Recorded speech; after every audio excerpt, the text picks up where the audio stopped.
Good morning, Vandal fans. Welcome to another edition of Fourth and Downtown. I'm your host, Josh Grissom, and I'm joined with Luis the Godfather Torres. Today we got our first look at the Vandal football team in action. The team conducted its first scrimmage of the spring down in Lewiston yesterday. We have some interesting results from that. And also, we have some coverage of both men's and women's tennis. Both teams are in action this week in some pivotal Big Sky matchups. So let's first, Luis, dive right into some of the football information. Yesterday, the team scrimmaged at Bengal Field in Lewiston. Because of Idaho bound at the Kiwi Dome, they were unable to use their own facility, so they made the 45-minute drive down there. And we saw some unique looks at the offense. Obviously, starting quarterback Matt Linehan was not in because of his foot injury, and he's not going to be back until I think it's June or July, those summer months. But freshman quarterback Jake Luton had a pretty strong day as filling in for the role of Linehan. I believe it was 36 completions on 64 attempts, 571 yards through the air, and 7 touchdowns. You obviously have to say that's a good performance by the young quarterback. Yeah, when you make that many pass attempts and make at least over half of them completed, that shows you that he's willing to throw the ball whatever it takes, and the fact that about, like I said, over half of them were completed. He has some fairly strong numbers. Say it's not a bad way to start off your spring campaign for Luton, which he certainly needs to get adapted to the passing game in order to be an effective quarterback in case they need him down the stretch and later on. True, and I guess, saw the majority of the time at the quarterback position.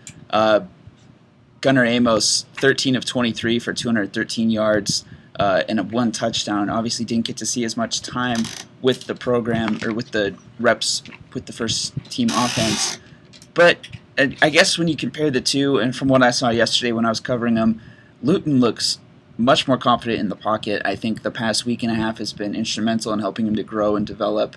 He's got a very, very strong arm. When he decides to step up and hurl it, he can really get it to you quick.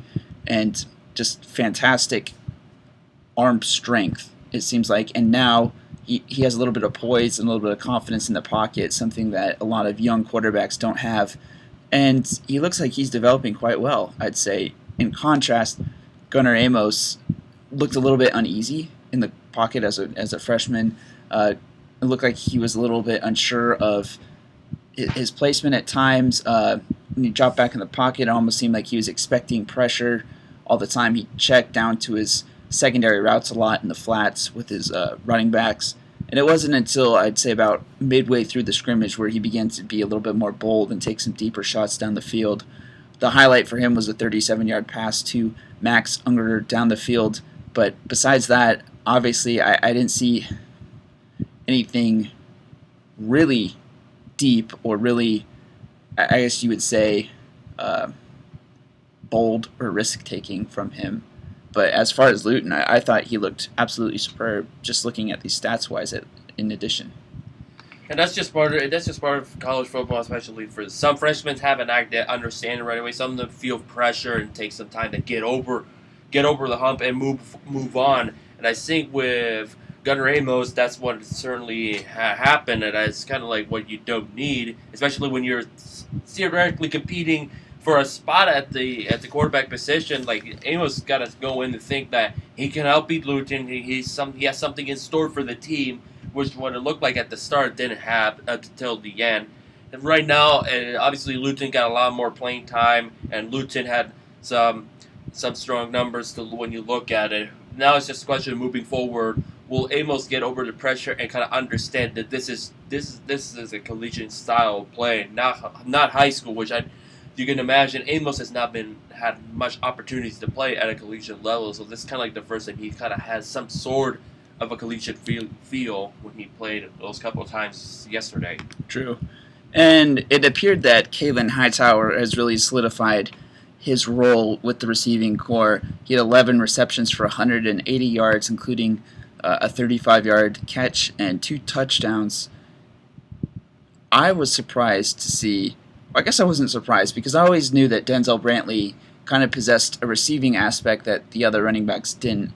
but Brantley had 3 catches for 73 yards, including a 53-yard catch and run and a touchdown through the air.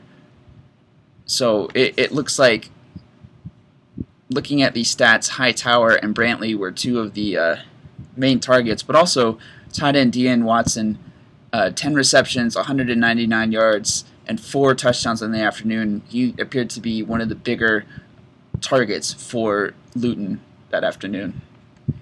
Yeah, most definitely. Hightower for sure has pretty much solidified, and I always thought of Hightower being a true contender for a premium receiver going into this season. And I think he's gonna really step it up big time, because we talked about it.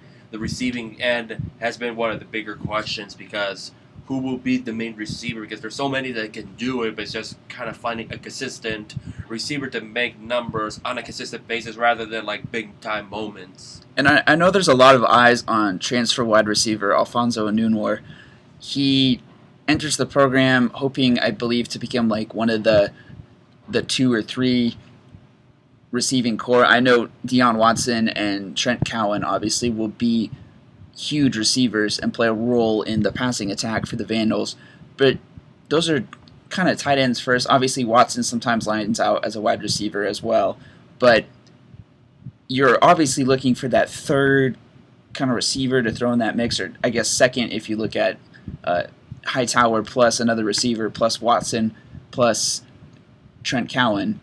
So everybody's watching Onunwar, wondering how he's going to look, and watching him yesterday, at 6 catches, 72 yards. His long was a 21-yard catch. It seems like right now he's kind of struggling with position battle with defenders, running his routes.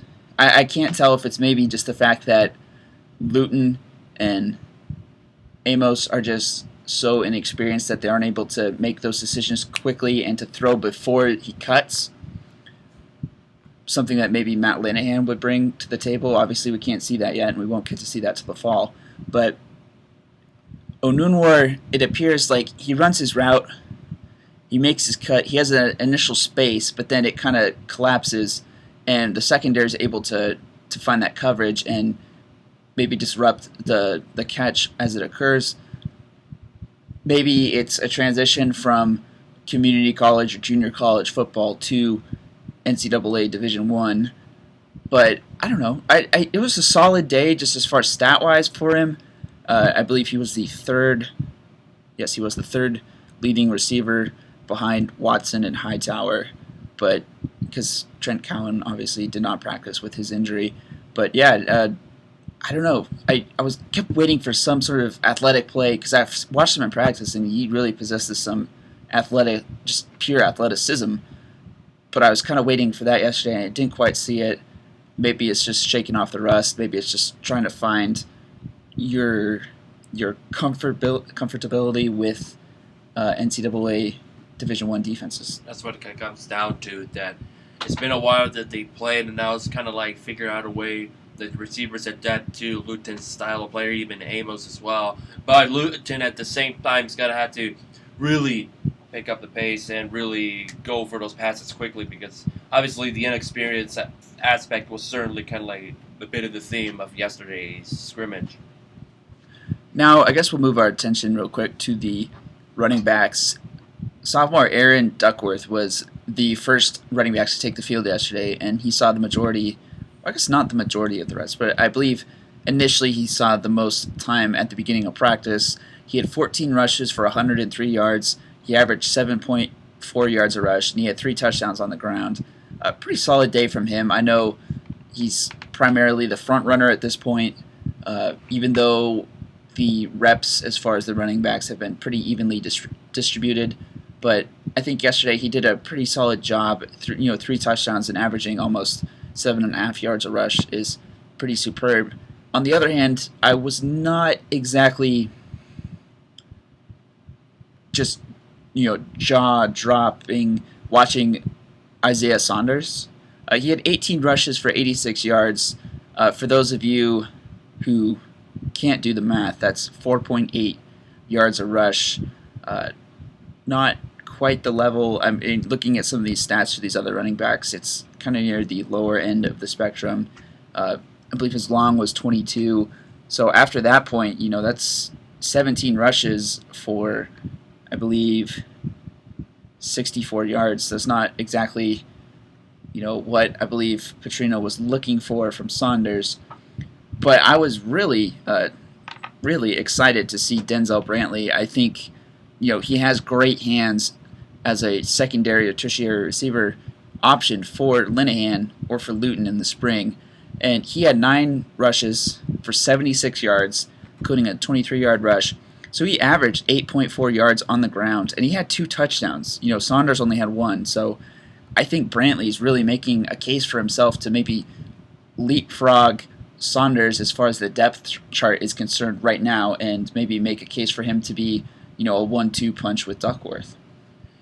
Yeah, and when you, like I said on Friday, that this is the time of the season where running backs have to really step it up and find a way to make their presence known. I might have said it at quarterbacks, but also in the running game it should be considered as well. This kind of scrimmage, or let alone spring, this is the perfect time that you have to step up. Otherwise, there's no tomorrow, or otherwise the running game may become a problem long term. Because when you don't have Elijah Penny, which he pretty much set the bar for the running backs in Idaho in the last couple of years, and right now you get Duckworth seems to be the primary guy, but Brantley made a statement that it doesn't matter if you're poised to be the main running back, you got to fight hard and go competitive, and that's what Brantley has consistently been doing. And what he did is making a statement that Duckworth has to watch out and has to really step it up and become better and better to not let Brantley steal that primary spot.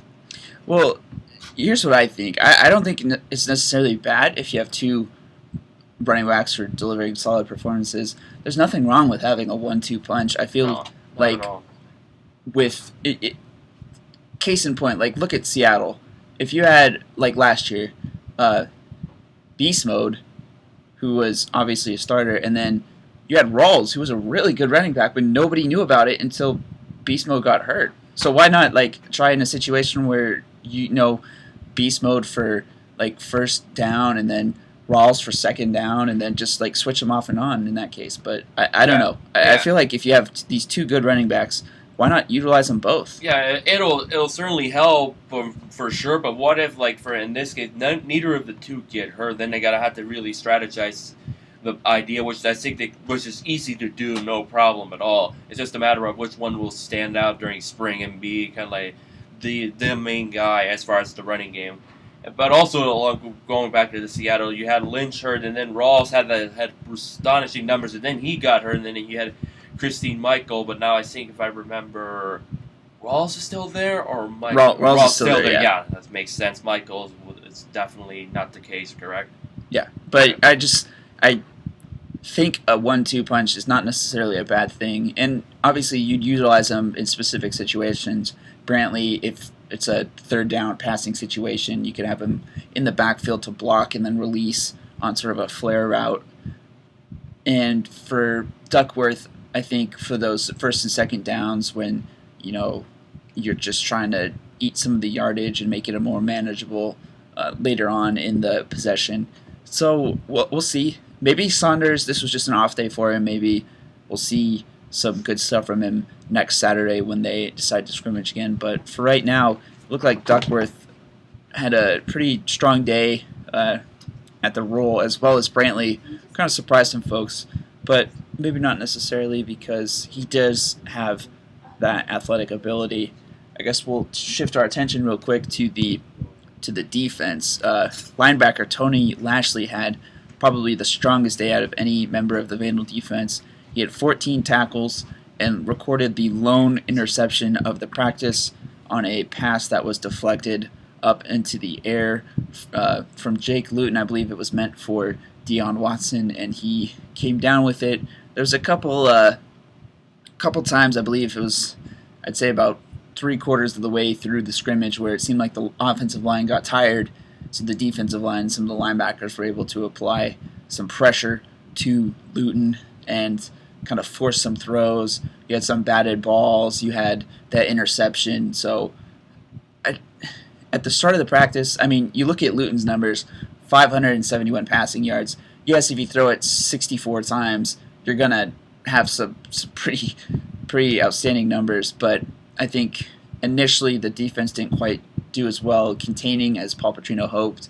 I think that kind of goes back to the Vandals being more of an offensive-oriented program than defensive-oriented, but I think near the end of the scrimmage, the defense started to catch up. Maybe they're a little bit more conditioned than the offense, but they had some strong performances. Lashley was one of them. Jordan, another 12 tackles. He had 2 tackles for a loss.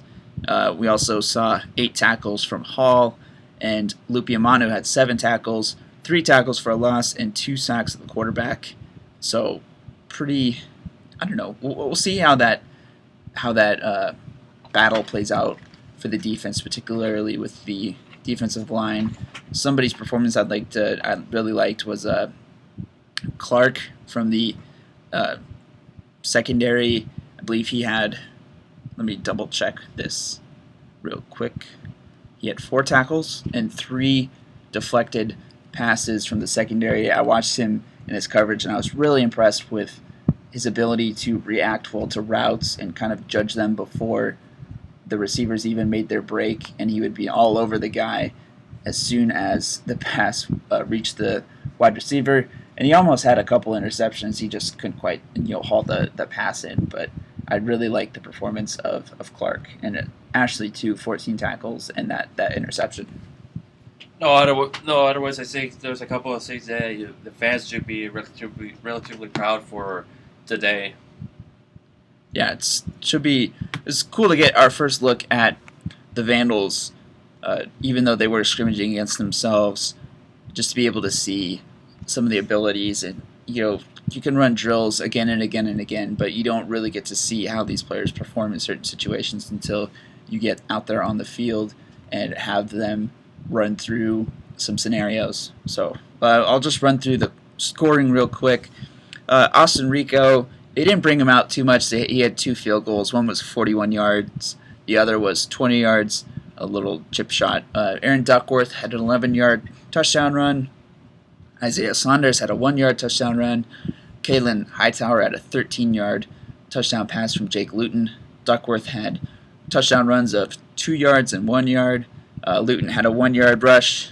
Gunnar Amos had an 11-yard rush. I know watching him initially, they ran some option plays, and he was able to react well to the defense. He had that 11-yard scamper. We have a 14-yard touchdown pass to Kalen Hightower from Jake Luton. We had another touchdown run by Gunnar Amos of 6 yards. We had a 15-yard touchdown pass from Jake Luton to Deion Watson, and a 5-yard touchdown run from Denzel Brantley. We had a 29-yard touchdown pass from Jake Luton to Deion Watson, and a 36-yard pass from Amos to Shannon. And then we had some really big plays near the end of the scrimmage. I think some defenders got tired, especially in the secondary. Luton had a 60-yard pass to Deion Watson. He was able to kind of shake the defender and make a couple moves in the open field. And, surprisingly for a tight end, he's got some speed. And I guess that's also why they line him up as an outside slot receiver at times. We had another 4-yard touchdown pass from Luton to Watson. Watson, in that case, actually showcased his physical strength by fighting off the defender kind of for like a jump ball situation.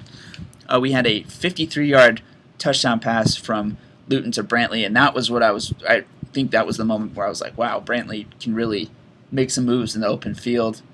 Got that catch, and then relied on a block from Watson to beat the defenders to the outside, and then used his speed to take it the rest of the way. And then Brantley had a 23-yard touchdown run to cap off the scrimmage. So do you notice anything from those trends that you thought kind of stood out to you? Not necessarily when you consider that it was like definitely a huge offensive game, that is for sure. And also the defensive side being tired, that should be a little bit of a concern, to be honest. Like if they're tired down the stretch, that could be. Wait, no, I might be misinterpreting the defense a little bit, but defense is tired. In general, that's one thing you want to keep in mind, like in any team, that if defense gets tired, the opposite is going to find those cracks to get through them. So defensively, I think they should kind of like think about it, kind of like how to find a way to not stay so tired and kind of stay effective all 4 quarters. It doesn't matter which team it is or which side on the field we're talking about. Well, Luis, let's look at the Idaho Vandals football schedule for this upcoming year. Just in light, I know this is way too early. We're in April, and this doesn't get kicked off until September. But let's look at their schedule again real quick. Kind of go through some of these games. The team first hosts Montana State Thursday, September 1st in the Kibbe Dome. Montana State, obviously a Big Sky opponent, an FCS school, and there's a lot of hubbub kind of about this game. It's become a little bit more meaningful in light of the Sun Belt's decision to decline a contract extension to Idaho.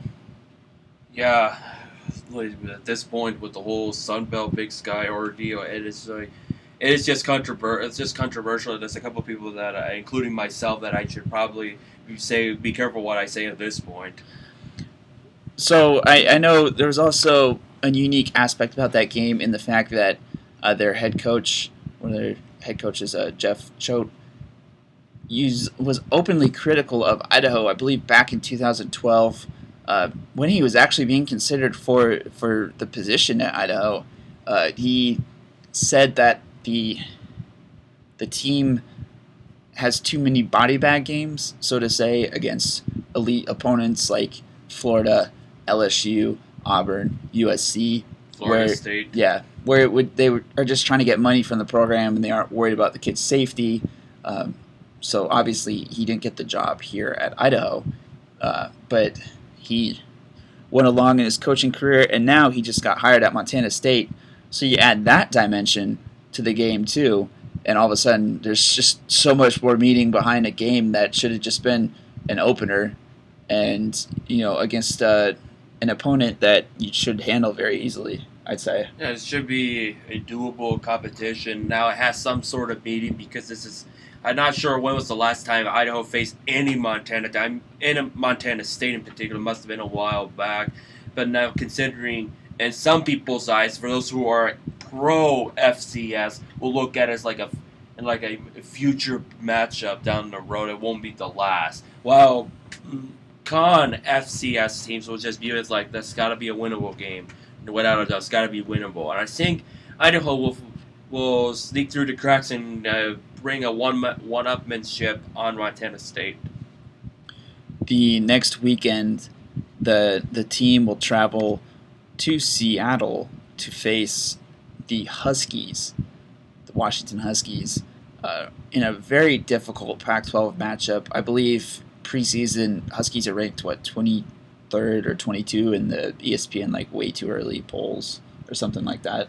Yeah, when you look at Washington, it's one of those teams that down the stretch they were very quiet, and then down near the end of the season, that's when they kind of gained notoriety and made their presence known in the Pac-12, and they are fierce competitors. I was at that Apple Cup game. It wasn't necessarily the prettiest game. It was a brutal game down the stretch, but it kind of became one-sided on a cold November afternoon in Seattle, and Washington just kind of blew by them over Washington State, which on the other side, they were like a strong team down the stretch, and then a couple things went out of hand, like injuries and also those tough losses. All of their losses were very vital and disappointing because when you look back at it, it's like there's a couple things that had they gotten a little bit better or in their favor, they would have probably been in a higher bowl game. Yeah.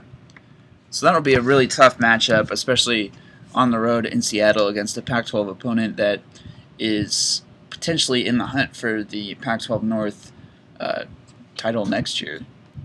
After that, they will return to the Palouse, but they will not return to Moscow. They will be traveling to Pullman, making the short little trip over for kind of a little regional rivalry matchup, Battle of the Palouse against Washington State in Martin Stadium. The last time those two programs played, there was some interesting words shared by both Coach Petrino and Coach Mike Leach in the post-game ceremony. I believe it stemmed from an incident in which the Cougars brought out their starting defense during Idaho's, I believe it was they had the ball first and goal or something for defensive when series. they were trying to score, because I think it was like 49-0. There, and the defense were trying to stop Idaho from scoring. I think that's what happened in 2013. Yeah, they wanted to preserve the shutout, and I believe that is what Paul Petrino was upset about. He said some words to Mike Leach, and then the camera caught Leach's response, which was not safe for work.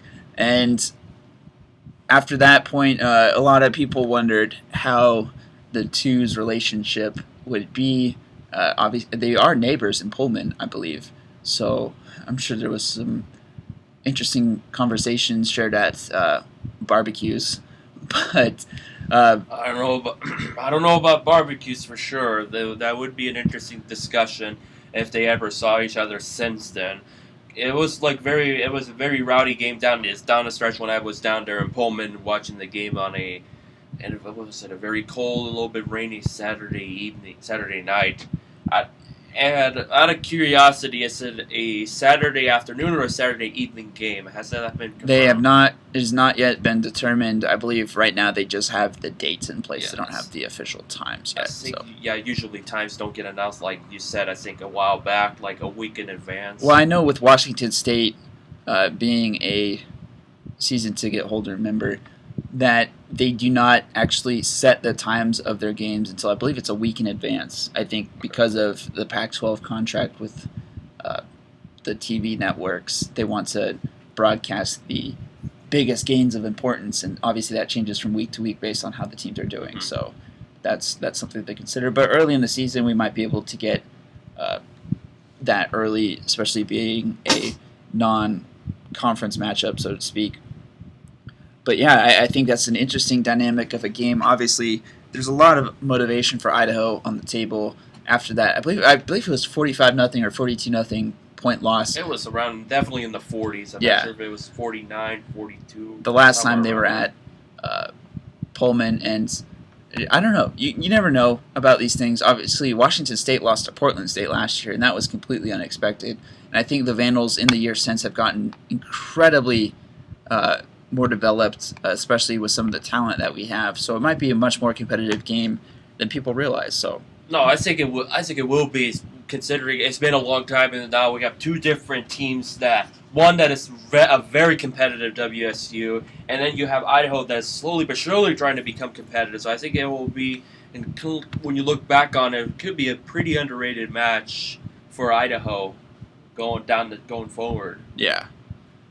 Well, looking at their next game, they travel to Las Vegas to face UNLV, and a lot of folks are saying this could be the make it or break it game of the season for the Vandals. They have a very favorable conference schedule, and we'll get to that in just a moment. But UNLV, their out-of-conference schedule is pretty tough, excluding Montana State. You have two Pac-12 opponents who could very easily be in the top 25, and then you have UNLV. And if you come out of that 1-3, it makes it a little bit more difficult, I think, to get through conference play and to be eligible for a bowl, as opposed to going 2-2 and securing the victory over UNLV. To kind of, enter conference play needing just 4 wins to be bowl eligible. Yeah, you want to have that good start, because obviously those Pac-12 teams are not going to be easy at all. No, not at all. And I think many people, for the most part, will write those two losses like going into UNLV as a 1-2 team. You want to beat UNLV, and then moving on forward, that you want to start at a 2-2 record. You do not want to start any more slower than that, because obviously if you look at last year, they were in a situation later in the season that they could have been bowl eligible, but a couple four-quarter conference losses really hurt them. Yeah, and we won't know what next year's schedule looks like, but I think this year's schedule is probably their best chance to reach a bowl game for several years to come. Or actually, next year. After that, we don't know where the team will be, but we have to take a quick moment to do a little radio promo. Stick with us. We will be right back after these words. You're listening to 4th and Downtown on KUOI 89.3 FM Moscow. Stay tuned, folks. Did you drop your wallet?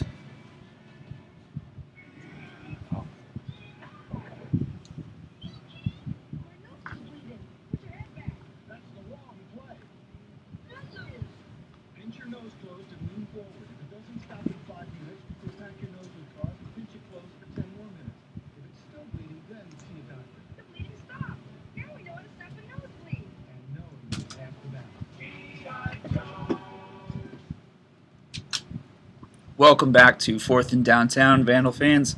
I'm your host, Josh Grissom. We were just in the middle of discussing the Vandals' 2016 football schedule, kind of in relation to some of the scrimmages that they've had. We just wrapped up kind of our talk about UNLV and kind of the importance of that game for the Vandals at that point.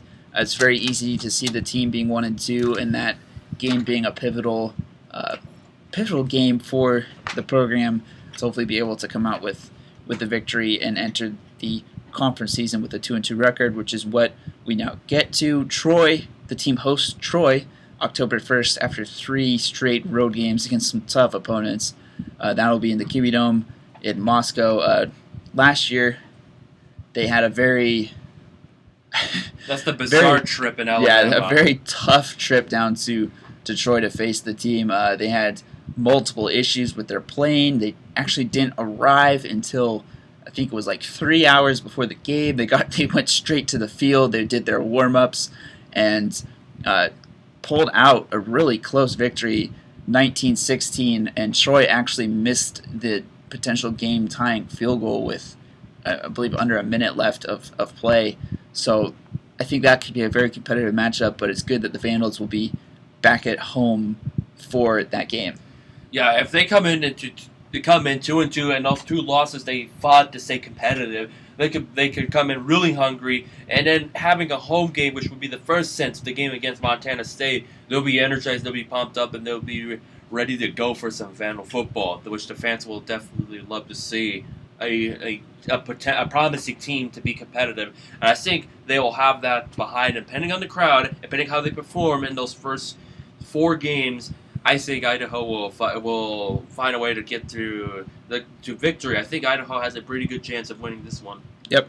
The next week they travel to Monroe, Louisiana to face the University of Louisiana Monroe Warhawks. I believe that was the team that they faced for homecoming last year, if I'm correct. They had the double-digit. Yep, they had a double-digit victory over the Warhawks, and this time they will be traveling to Monroe. So maybe a little bit tougher of a game than anticipated if you're looking at the results last year, but a very winnable game for the Vandals, and I think they might actually be favored heading into it. Then the team will host New Mexico State. Obviously, that was one of the games that the team is really kicking themselves over last year after squandering such a huge lead in the second half. Yeah, they do not want it to happen again, and I would imagine it's home this time, correct? Yes, it is. This is the game. If I were to somehow predict a homecoming game, I think that could be the one probably to make it. If you want a competitive homecoming game, you probably would want this one to be on your calendar. I think it will not surprise me if it happens or not, but obviously it's too soon to tell. That's up to the homecoming committee to decide when is the game going to take, which time period is going to take place. Right. But I think they're coming in with a huge urgency. They're going to be hungry and competitive, and probably knock them out of their minds and knock them a little bit. They're gonna probably find a way to seek revenge. That's what I'm trying to imply. And I think going into that game, they will be 4-2. I think they're going to go 5-2. But if there was going to be a conference loss, that one may be one of them. But I don't think that should happen. Well, speaking of conference loss, I think the next game is obviously going to be one of the most difficult for the Vandals. They travel to Appalachian State in North Carolina to face the Mountaineers. Obviously, Appalachian State has kind of been a powerhouse in the Sun Belt in recent years after transitioning to the FBS level. I believe that is one game where I would have a hard time seeing the Vandals come away with a victory. Especially down in Carolina. I think from there, I think they'll be 5-3. They'll have their. If they beat New Mexico State, then their first conference loss will most likely be in Appalachian State, which I think will be more favorable than losing 2 straight conference games. And then the team will have a bye week and then travel to Lafayette to face the University of Louisiana Lafayette Ragin' Cajuns. I believe they did not play that team last year, so it'll be kind of a unique outlook on the game, facing an opponent that they haven't for a couple of years. Yeah, that could be interesting. So that one could be up in the air, but considering how they haven't played each other, I think it could be a pretty interesting matchup when they go down, when they play each other. And I think that one could be an unknown match, but I think it could be an interesting one at the same time. November 12th, the team will travel to San Marcos, Texas to face the Texas State Bobcats. That was the last game of the season for the Vandals last year. They came away with a strong victory near the end with an interception in the closing seconds of the game to seal the 7-point victory over the Bobcats. Probably a little bit different scenario when you travel to Texas late in the year and you're playing at their home field. Yeah, it's those kind of games down the stretch that one we had with Lafayette and then Texas State down on the road and in this good old state of Texas that these couple games are going to be huge as far as whether or not we're going to be bowl eligible. I think Texas State will be very difficult to tell since it came down to the final couple of plays for Idaho to win. And then with Lafayette again, they haven't faced each other, so these two games are going to be a make or break deal as far as being bowl eligible. After that game, the Vandals have another bye week and then return to the field. They have 2 home games to close out November and then open December. November 26th, they face the South Alabama Jaguars at the Kimmy Dome. I do not remember them facing them last year. And then they finish the season against Georgia State in the Kimby Dome. Just looking at the schedule, it's very good that the team does not have to face Arkansas State and Georgia Southern, 2 of the perennial contenders and heavyweights of the Sun Belt this upcoming year. I think it'll help. Obviously, they got to go through Appalachian State again.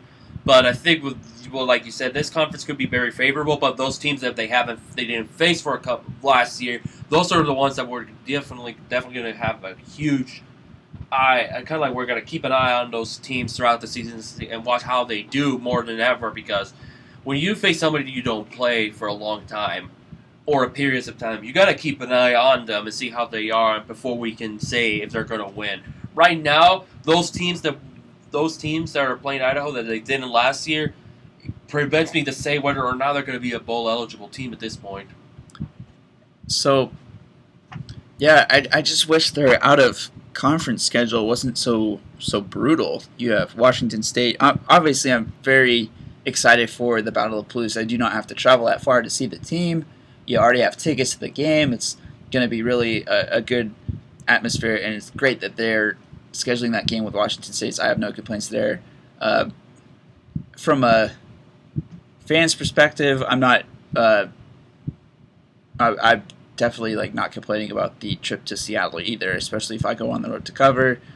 There's a lot of cool things about Seattle, but if you're looking at it from the team's perspective of trying to get wins, those are 2 really tough games, and obviously you generate some income and some revenue from a couple of those games every year.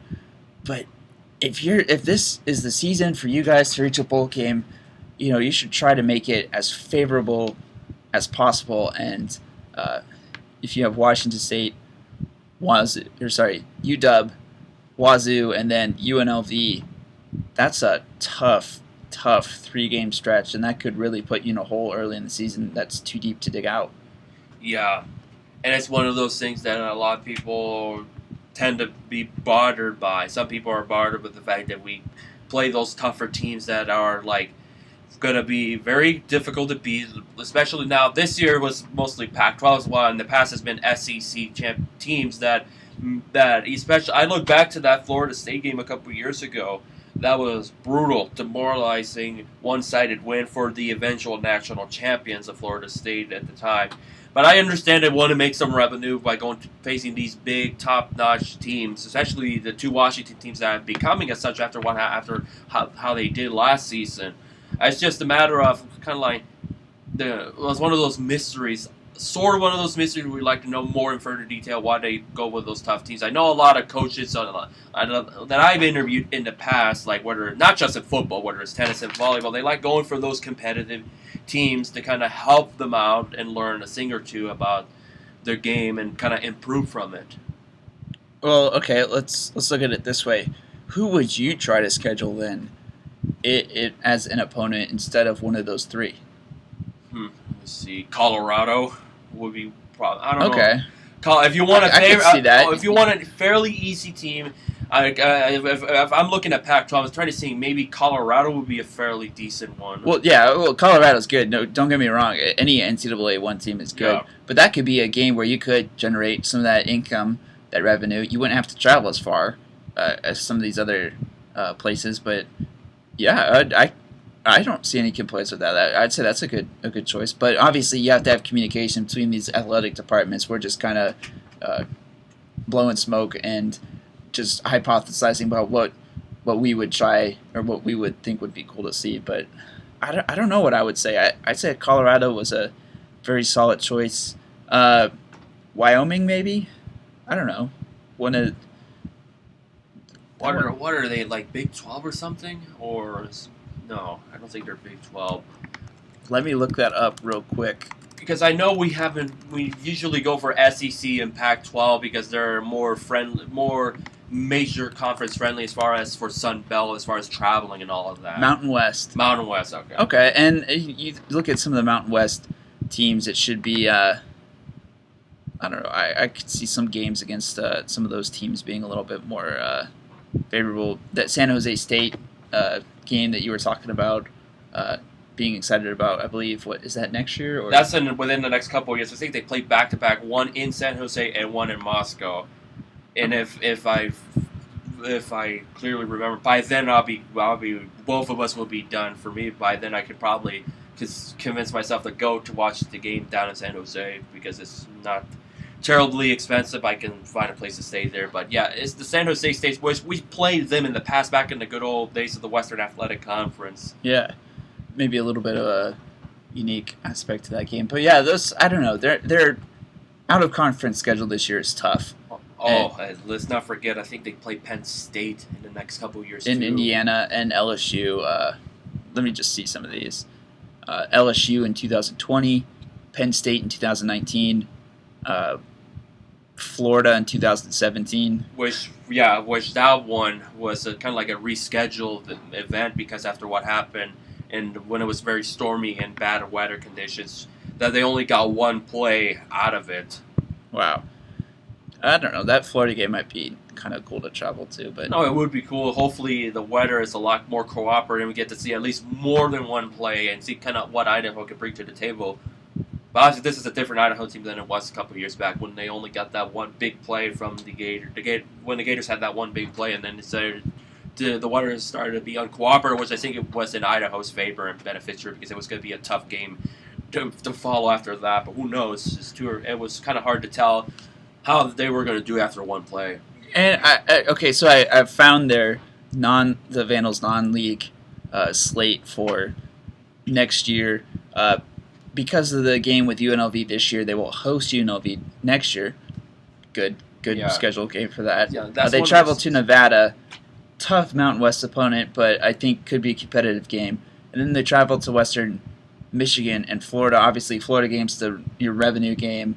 You obviously have to have one of those on the schedule, but I kind of like the way that it plays out in 2017 for them. No, it looks very favorable, and I wanted to bring up the fact that sometimes I think it helps when you have like a non-conference team, like you host one year and then go down the road the other. I think that would be beneficial. Obviously, your revenue games, there's no way you're going to have those top-notch teams travel to Moscow in a small, obviously distant venue. And I think it's like, we wish they were there, because who knows, people will show up to those kind of games. But obviously, I think it comes down to corporate business, and I think they view things very differently than the two of us would. But I think it would be nice one of these days if we have WSU or some major conference opponent that from the Pac-12 or SEC come down here and play, and kind of see how they do. Right. But for those fans who are interested, the Vandals, I don't think it's been officially announced by the department yet, but we will double check that real quick. I believe their spring game, their black and gold or silver and gold game is scheduled for April 22nd, but we're going to look at that real quick. Okay, it is not listed on the schedule yet, but FBS Schedules, who's been a pretty reliable source as far as breaking what schedules will look like, says that the game will be Friday, April 22nd, silver and gold at 6 p.m. in the KB Dome. Generally, they've been pretty good at nailing those dates, so I would make some time on my schedule if you're a Vandal football fan to be able to see that matchup. I think that could be really kind of cool to see Luton in action and see how well he's developed. So if that date doesn't work for you, the Vandals will host another scrimmage for the second time this season, 10 a.m. Saturday in the KB Dome this coming weekend. So do we have another promo coming up? We do. Yes, we do. All right, well, stay tuned real quick.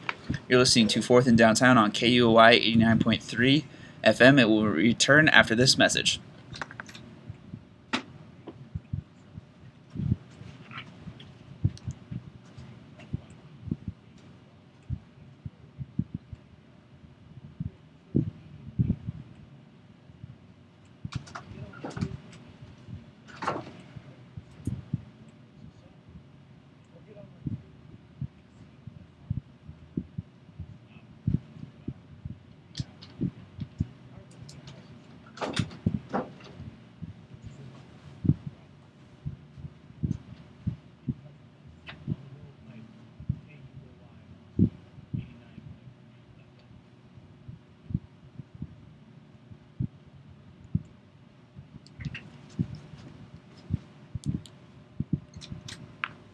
And we're back. This is 4th and Downtown on KUOI 89.3 FM Moscow, hosted by Vandal Nation. We were just discussing some football. Actually, that's been the large majority of our program so far, but I believe we'll shift our attention real quick to tennis. Both the men's and tennis programs host some pretty big games this weekend. Women's tennis opened that up Friday at the Memorial Gym courts. They hosted Eastern Washington. I believe the Vandals were 5-2 in conference play at that point, looking to kind of boost their place in the standings. And they came away with a 6-1 victory over the Eagles. I was there to cover that game. For those of you interested in it, video highlights are posted on Vandal Nation, as well as some of the interviews and stuff with the players and the coaches. I was part of Senior Day for the program. I don't know why it wasn't moved. Senior Day wasn't today, but that's besides the fact. They awarded Belen Barcinilla and Rita Bermudez with a plaque with some notes from the team and some photographs from their time with the program, and a really nice ceremony before the match started. It was really cool to see that. And Barcinilla had a really strong performance on the day as part of her Senior Day. She won her singles match pretty handily, and then also had a victory in doubles with her partner Anna Batiri, and just had a solid showing on her Senior Day for the Vandals. The men's team played yesterday, and Luis, you covered that game. What can you tell us about it? It was obviously another beautiful Saturday. It was originally scheduled for 11, but it was moved to noon.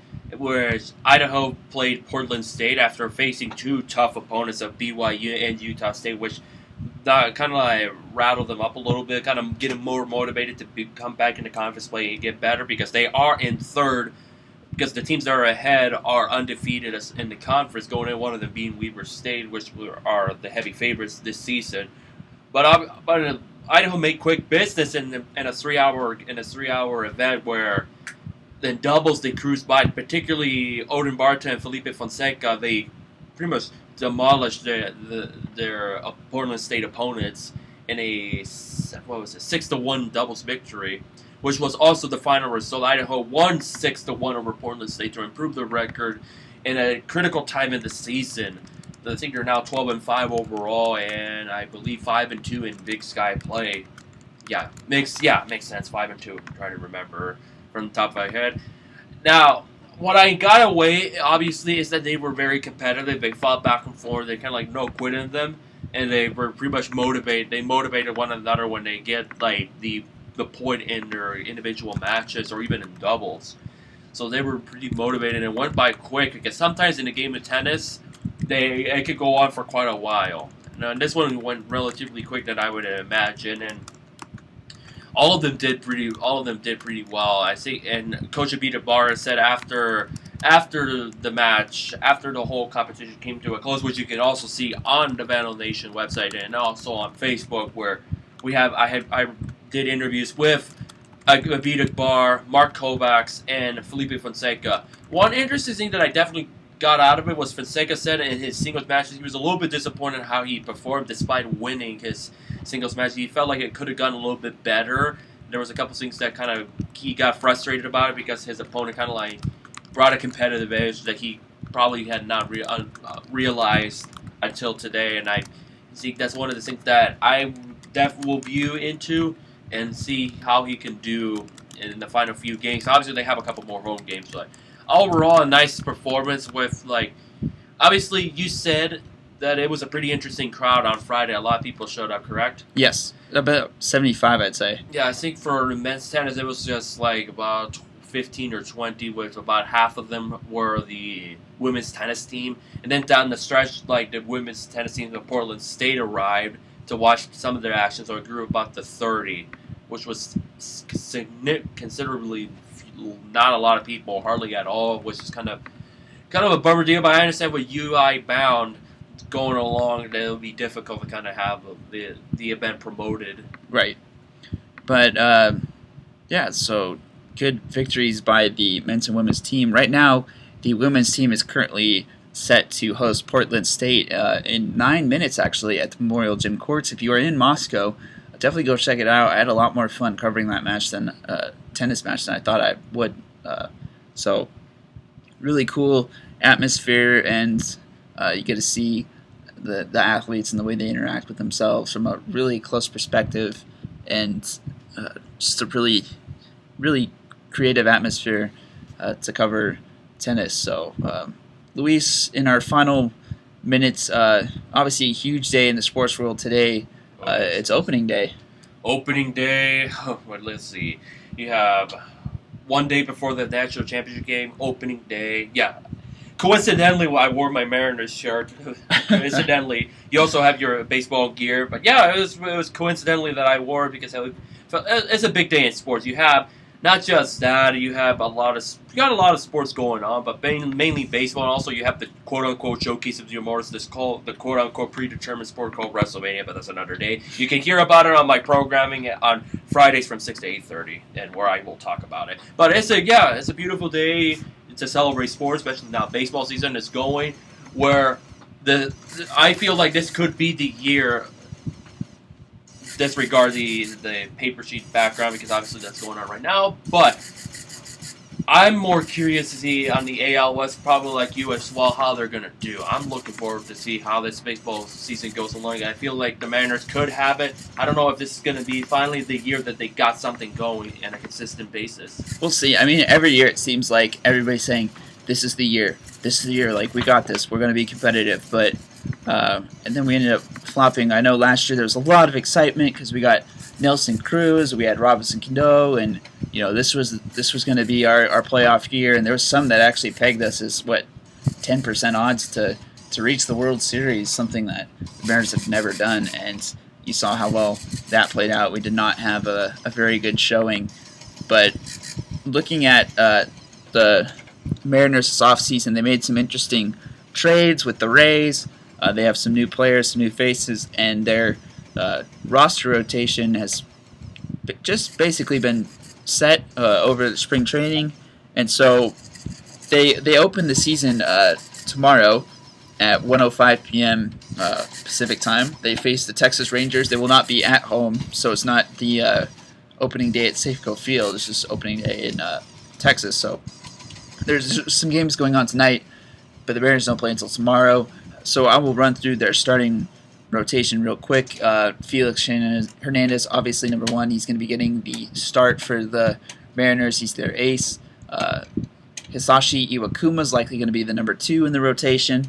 Wade Miley, probably the number 3 in the rotation. Tyjon Walker, obviously a great young talent. Some called him the second coming of Felix Hernandez. We have yet to see a solid season from him, but last year he had some streaks where he was absolutely superb. And then to round it out, Nathan Carnes is going to get the 5th spot in the rotation after James Paxton just could not quite deliver during spring training. In the bullpen, you have Steve Kishek, Joaquin Benoit, Joel Peralta, Tony Zitch, Nick Vincent, Fidel Nuno, and Mike Montgomery to round it out. As far as the catcher, starting catcher is probably going to be Chris Iannetta, and then also as a backup you have Steve Clevenger. Your starting infielders likely going to be Adam Lind at first base, Robinson Cano at second base, Ketel Marte at shortstop, Kyle Seager at third base. You have Luis Sardinas as a utility infielder, and then Deo Lee as a backup first baseman. Some of the outfielders, I'm going to butcher this name, Norichika Aoki plays a combination of kind of left field, center field. You have Lenny Martin, who's going to be center field. You have Seth Smith, who's going to be right field. Franklin Gutierrez, right field / left field combo. And then you have Nelson Cruz, who sometimes plays outfield, but it's mainly a DH. And I know there's a lot of questions about what the first 4 batters in the lineup will look like. And I believe there's been some rumors, and so I'm going to just kind of provide you the tentative lineup for what I've heard so far. It's that, let's find this real quick. So they're saying that the first batter in the lineup will be Aoki, and then second will be Seager, actually dropping down a little bit in the lineup. I believe last year he was the 5th guy. So he's going to be second. Then you have Cano hitting in the 3 spot, and Cruz in the 4th spot, and then likely Gutierrez in the 5th spot. So that would be the first half of your batting lineup for the Mariners this year. Yeah, it's going to be an interesting kind of season to see how they do on opening days. Kind of like now we have more sports going on and we can definitely discuss it or even focus on, because we're in the point of the season of the kind of like baseball. And speaking of baseball, have you heard anything from the Idaho Western Washington matchup yet? I have not heard anything yet. We will provide details of that matchup as soon as they are available to the public. Yeah, and also same thing for volleyball with Idaho Central and Eastern Washington, along with Washington State. No info from either athletic sites or anywhere that I was able to find are available at this time as well. Yep. Well, that'll about do it for our program. Luis, real quick, final thoughts. Who is going to win the national championship tomorrow? Carolina, no ifs or buts. Really? I will say Villanova. I'm sorry. If you can tell how I said it, obviously you can tell I am disappointed. I am not happy with the fact that not only Villanova ended my championship pick of Kansas, now the fact that they demoralized my alternative pick, Oklahoma, is like, they're going to be tough to beat, but either way at this point, it's like, we'll see what happens. But from my own perspective, I hope Carolina finds a way, but it's not going to be easy after what happened. It's like if Villanova could be like a powerhouse like Oklahoma, yeah, it's going to be an interesting championship matchup that I would not be surprised if Villanova wins. But well, when you shoot, was it like 72% from the field, like they did yesterday, no one's going to beat you. They beat Oklahoma by, was it 45 points, 44 points? The worst blowout in Final Four history.